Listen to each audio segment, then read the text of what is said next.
Bismillahirrahmanirrahim. Wattafaqal kuffadu ala annahu hadisun dha'ifun wa in kasurat turuquhu. Wattafaqal kuffadu ala annahu hadisun dha'ifun wa in kasurat turuquhu. Wattafaqo dan sepakat. Wattafaqo dan sepakat.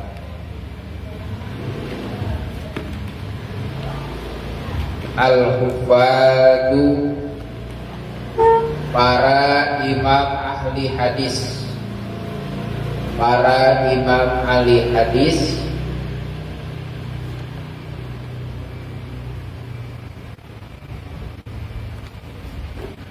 ala annahu, atas sesungguhnya hadis yang telah disebutkan. Ala annahu, atas sesungguhnya hadis yang telah disebutkan. Hadisun dhaifun, itu hadis yang lemah.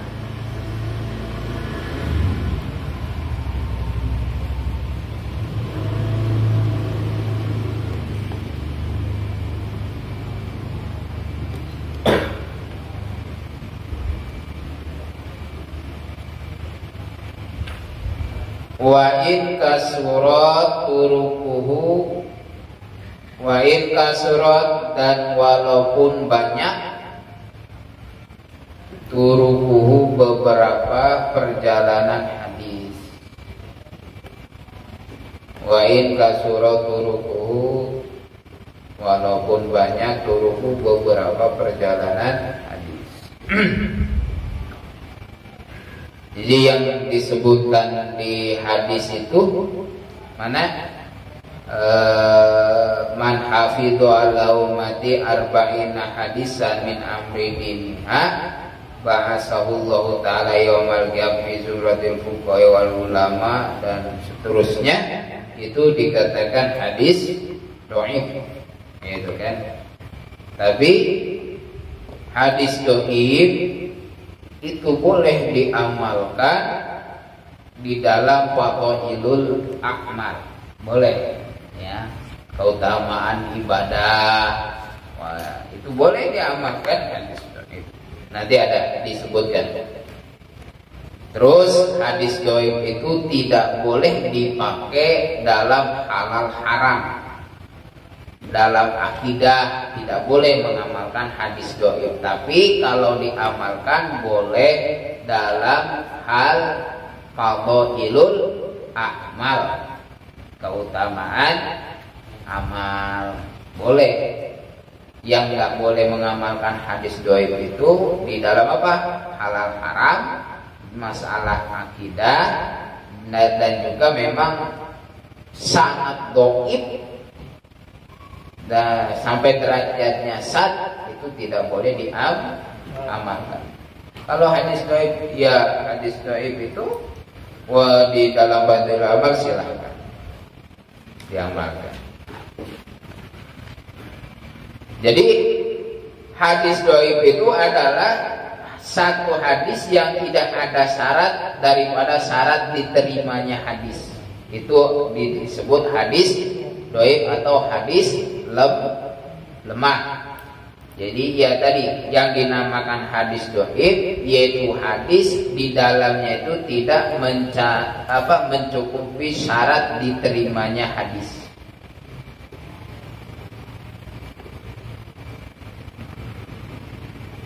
Itu apa syarat diterima hadis itu? Ittisalus sanad, bersambung sanad. Itu syarat diterima hadis. Artinya hadisnya ya bisa sahih, bisa hasan, gitu kan. Terus adalah rawinya adil. Jadi memang Imam Bukhari, Imam Muslim itu senang meneliti hadis ini dari mana, rawinya pun yang meriwayatkannya itu diteliti keadilannya gimana. Bahkan kalau rawinya, jangan pun masalah kencing berdiri pun sudah derajatnya sudah tidak ada. Jadi enggak, kalau meriwayatkan hadis sudah hadisnya dhaif, sebabnya tidak adil orangnya. Makanya adalah harus adil rawinya. Terus syarat diterima hadis itu nafyus sudud, tidak ada sad. Sad itu ya artinya kalau bahasa Sundanya menculak, apa ya? Menculak beda dengan batur, beda dengan teman itu. Sad artinya jarang lah. Maluku artinya jarang. Ngeyel, ya biasa aja. Nafyus sudud, tidak ada ngeyel ya. Gitu. Kalau bahasanya Sundanya kan menculak, ngeyel. Wa nafyu ilatil qadiyah, tidak ada elat yang jelek. Nah itu syarat diterima hadis.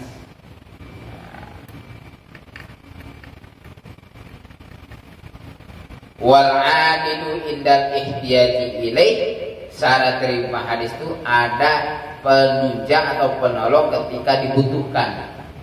Jadi banyak penolong. Ditunjang dari hadis-hadis yang lain, itu bisa jadi hadisnya jadi tadinya dhaif, naik derajatnya bisa jadi hasan. Ada tunjangan, ditunjang hadis-hadis ini maka jadi kuat hadis. Itu kayak di kitab Ihya itu ya, ada orang jangan itu semuanya hadisnya lihat dulu di kitab Ihya itu kan awalnya itu ditunjang Al-Quran terus hadis sahih, baru itu masalah fadhailul amalnya hadis-hadis Al-Quran hadis sahih. Nah itu boleh. Ada siapa di kitab Ihya itu hadisnya? Memang, tapi ditunjang dengan hadis sahih pertama. Lihat aja di awalnya di dalam kitab-kitab pembahasan setiap rubu'iyah di kitab Ihya Ulumuddin itu dicantumkan Al-Quran dulu, hadis sahih dulu, baru penunjangnya hadis-hadisnya. Nah berarti kan kuat. Itu hanya fadhailul amal. Kan tadi disebutkan boleh mengamalkan hadis dhaif di dalam fadhailul amal. Keutamaan beramal boleh.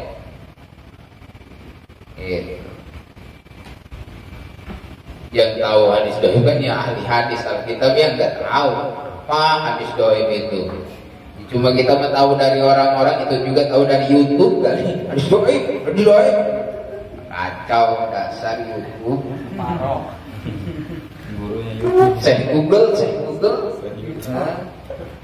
Nah, harusnya gitu. Nanti yang itu harus banyak-banyak hadarat ke Syekh Google.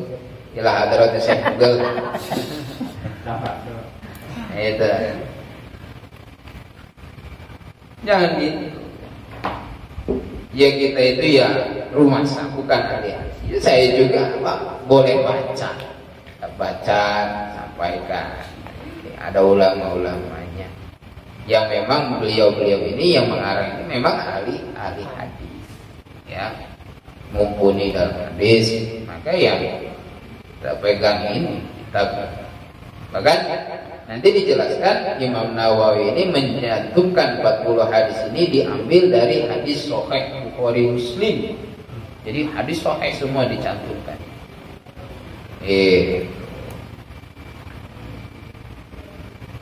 Itu lanjut.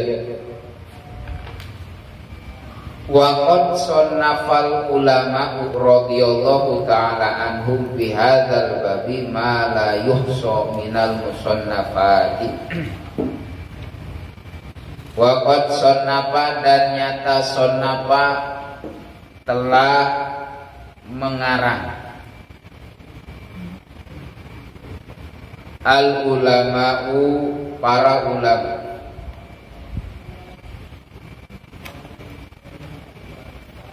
Radhiyallahu ta'ala anhu bihadzal babi, dalam bab ini,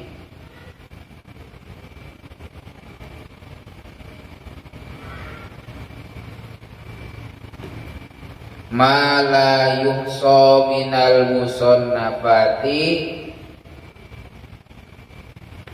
karangan-karangan yang tak terhitung.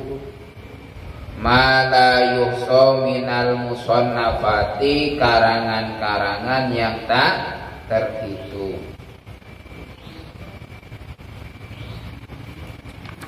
Fa awwalu man alimtuhu sannafa bihi Abdullah ibnul Mubarak. Fa awwalu man, maka awal atau pertama, man orang. Fa awwalu man, maka pertama orang, alimtu yang aku tahu, alim itu yang aku tahu, sonnafa fihi yang mengarang dalam bab ini, sonnafa fihi yang mengarang fihi dalam bab ini, Abdullah ibnul Mubarak, yaitu Abdullah bin Mubarak. Abdullah bin Mubarak. Suma Muhammad bin Aslam at-Tusiyu al-Alimur Rabbani. Kemudian Syekh Muhammad bin Aslam at-Tusi, al-Alim yang alim, ar-Rabbani apa? Yang tahu tentang ketuhanan. Al-alimu yang tahu, ar-Rabbani tentang ketuhanan. Sumal Hasan bin Sufyan an-Nasawi.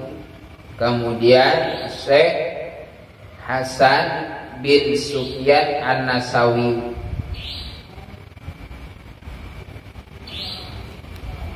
Wa Abu Bakrin al-Ajuriyu, dan Syekh Abu Bakar al-Ajuri.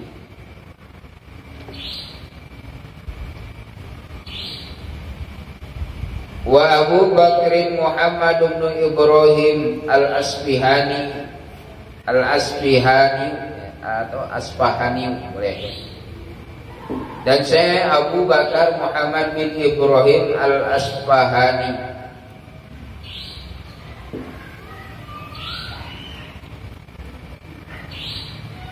Daerah-daerah ya Iran, Irak. Wa Daruqutni, dan Imam Daruqutni. Wal Hakimu, dan Imam Hakim. Wa Abu Nu'aim, dan Imam Abu Nu'aim. Wa Abu Abdurrahman As-Sulami, dan Imam Abu Abdurrahman As-Sulami. Wa Abu Sa'id al-Malini, dan Abu Sa'id al-Malini. Wa Abu Usman as-Sabuni, dan Abu Usman as-Sabuni. Wa Abdullah bin Muhammadin al-Ansari, dan Abdullah bin Muhammad al-Ansari. Wa Abu Bakrin al-Baihaqi, dan Syekh Abu Bakar al-Baihaqi. Wa khalaiqu la yuhsauna minal mutaqaddimina wal mutaakhirina, dan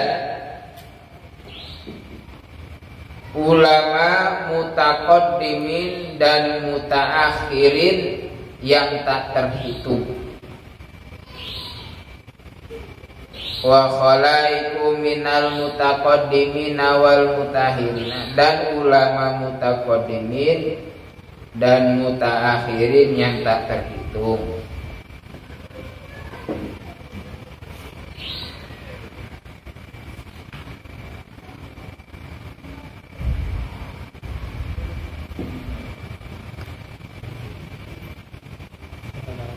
Nah itu. Selanjutnya Al-Imam Nawawi di dalam kitab Hadis Arba'innya menjelaskan, memberitahukan, jadi kitab Arba'in alias 40 hadis ini banyak yang mengarang. Banyak yang mengarang 40 hadis. Bukan ini saja. Ulama-ulama sebelum Imam Nawawi pun ada yang sudah mengarang kitab 40 hadis, disebut juga hadis Arba'in. Kan Arba'in itu bahasa Arab. 40 itu kan isruna asharatun 10, isruna 20, salasuna itu kan 30, arbauna 40, arba'in 40 hadis. Banyak yang sudah mengarang. Dijelaskan waqad sannafal ulama, nyata telah mengarang para ulama radhiyallahu anhu fi hadzal babi, dalam inilah 40 hadis.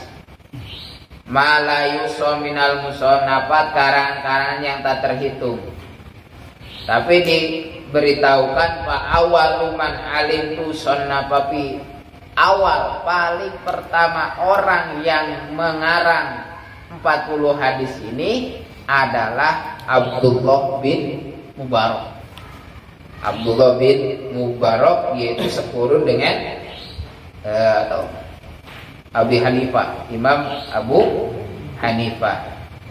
Dia lahir pada tahun 119 lahir, ya kan? Lahir Imam Abdullah bin Mubarak itu 119 Hijriah, meninggal pada tahun 181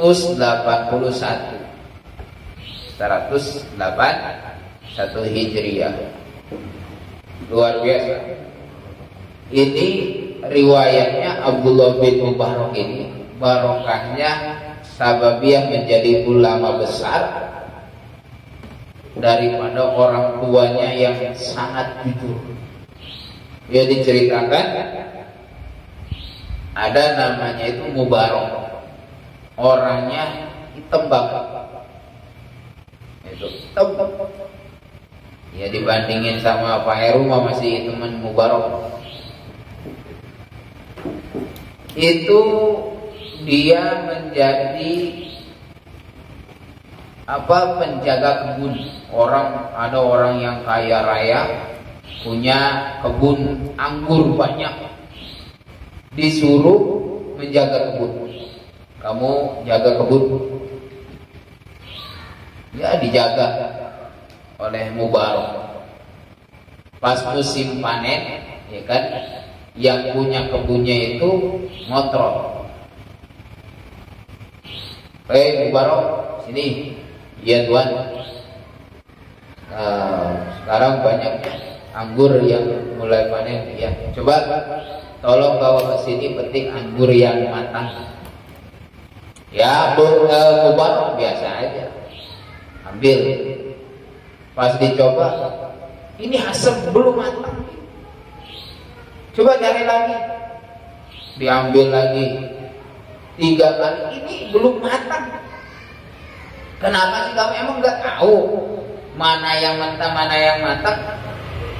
Kata Mubarak, Tuan, saya diperintahkan, ditugas oleh Tuan itu suruh nunggu kebun. Saya nunggu, saya rawat kebun, tapi belum pernah mencicipi satu pun. Jadi nggak tahu yang mana anggur matang, yang mana anggur mentah yang setengah matang. Nggak tahu saya, Tuan. Saya diperintahkan oleh Tuan itu hanya menunggu kebunnya, saya nunggu. Kata tuannya langsung takjub, wih orang ini gitu. Kan udah terbesit. saya punya anak perempuan. Mubarok, kamu punya istri? Belum, Tuan. Ditanya. Perbedaan antara di zaman Rasul dan sekarang untuk menjodohkan orang itu gimana? Kalau di zaman Rasul kata Mubarok, yang paling diidamkan itu orang yang takwa, orang yang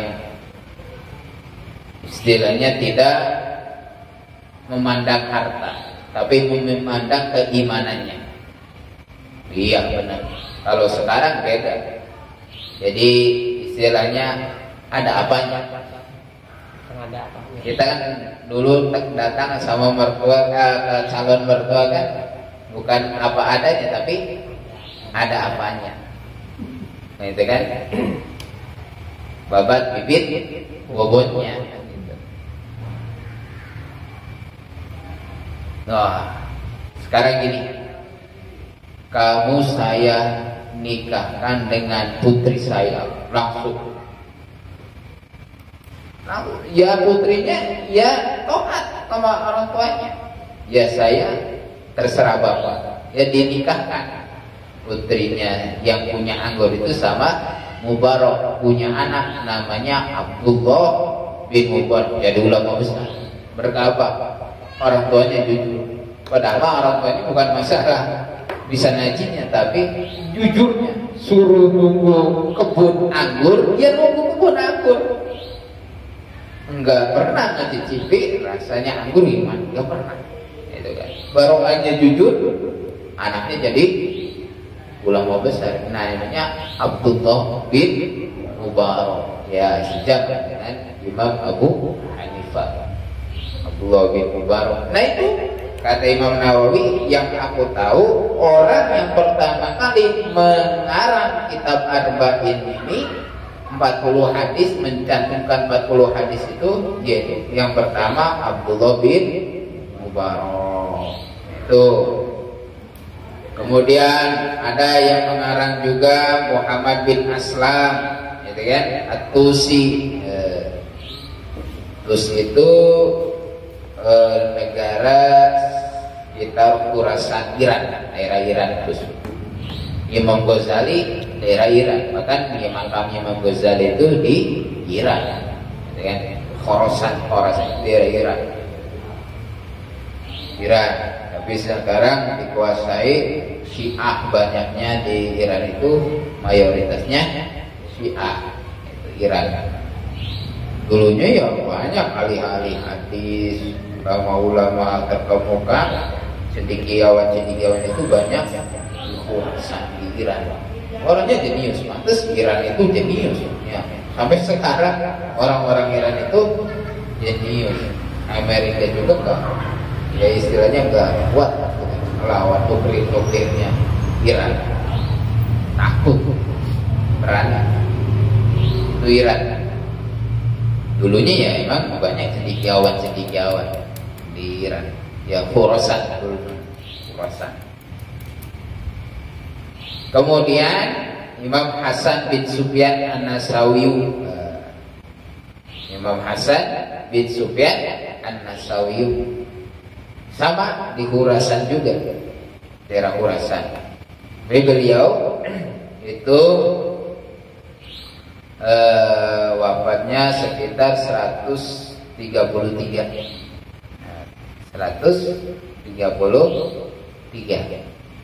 Kalau Imam Muhammad bin Aslam itu 242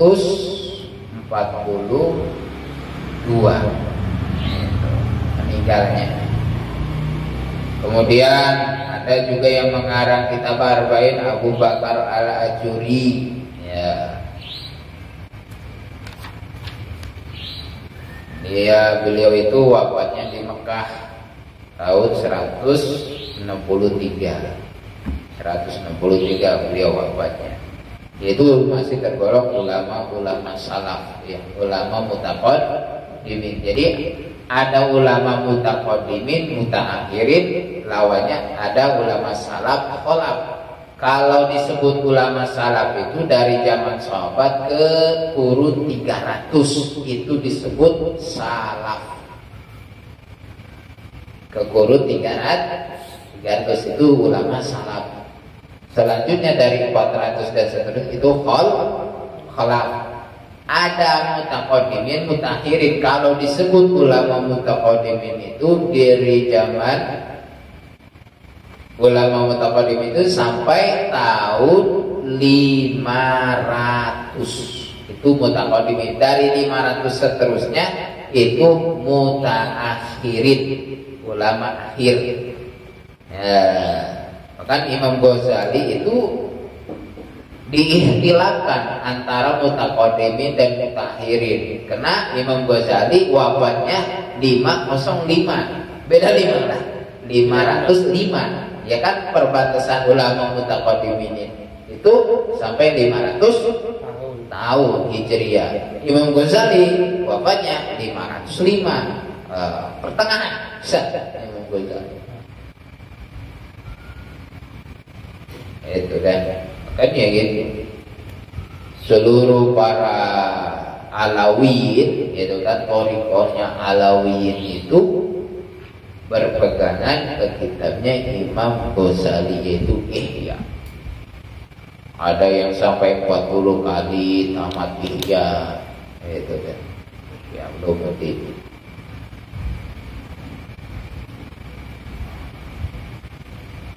Nah, Imam Nawawi 600 Hijriahan. Beliau itu 600, jadi ulama tergolong ulama mutaakhirin. Imam Nawawi 600 Hijriah.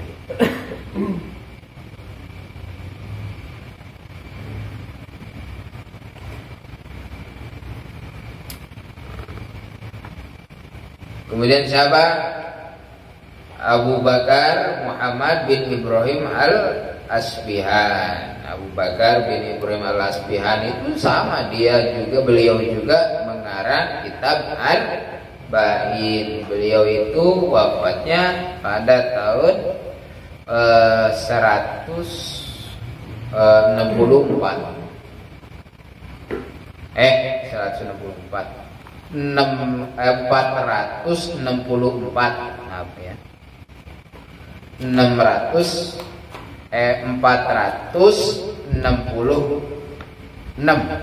Jadi 466. Yang tadi siapa? Lahirnya wafatnya itu Abu Bakar al-Ajuri itu wafatnya di Mekah pada tahun 360.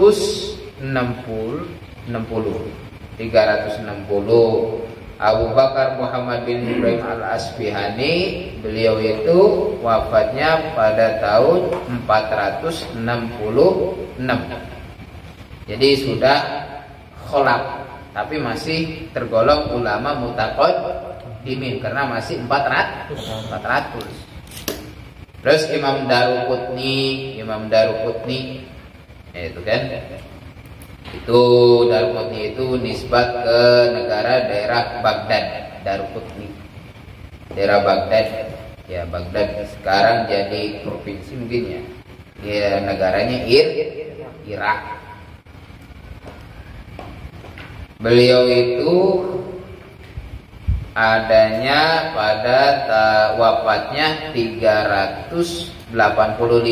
Dia tergolong mutaqaddimin 385. Terus Imam Hakim yaitu Muhammad bin Abdullah An-Nisaburi.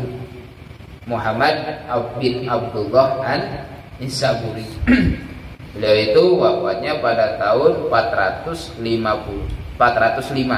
Masih tergolong ulama mutaqaddimin.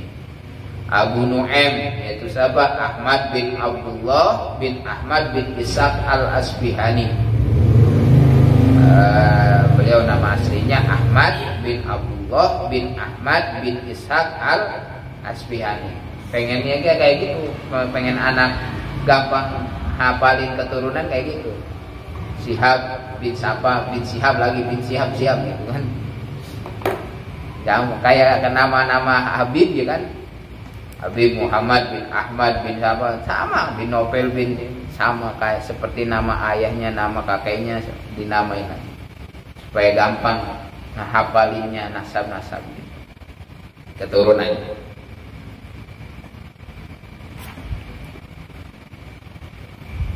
Terus apalagi ulama yang mengarang kitab Arba'in, yaitu Abu Abdurrahman bin Muhammad bin Husain As-Sulami atau Sulama, kabilah dari kabilah Arab, wafat 412, masih mutakod 412 beliau. Abu Sa'id namanya Abu Sa'id Al-Malini, yaitu nama aslinya Ahmad bin Muhammad Al-Malini. Ahmad bin Muhammad Al-Malini, wafat tahun 412, masih tergolong mutaqaddim. Selanjutnya Abu Usman Ismail As-Sobuni,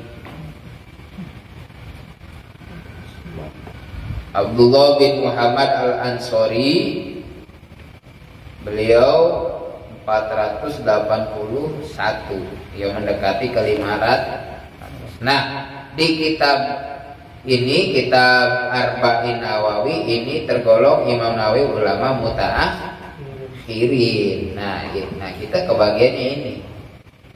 Hadis arba'innya dapatnya ini, gitu kan. Banyak karangan-karangannya yang telah disebutkan tadi, kitab-kitabnya. Ulama-ulama yang mengarang hadis 40. Nah, Imam Nawawi mengarang kitab hadis 40, diambil dari hadis Sahih Bukhari. Gitu. Ya artinya yang gak ngaji Sahih Bukhari ya ada gitu kan, hadis arba'innya kan ambilnya dari hadis Sahih Bukhari gitu. Enggak kalah amat. Enggak kalah ngetrennya. Aduh iya. Nah, yang arba'in ambil dari 40, dari apa? Dari hadis Sahih Bukhari. Gitu.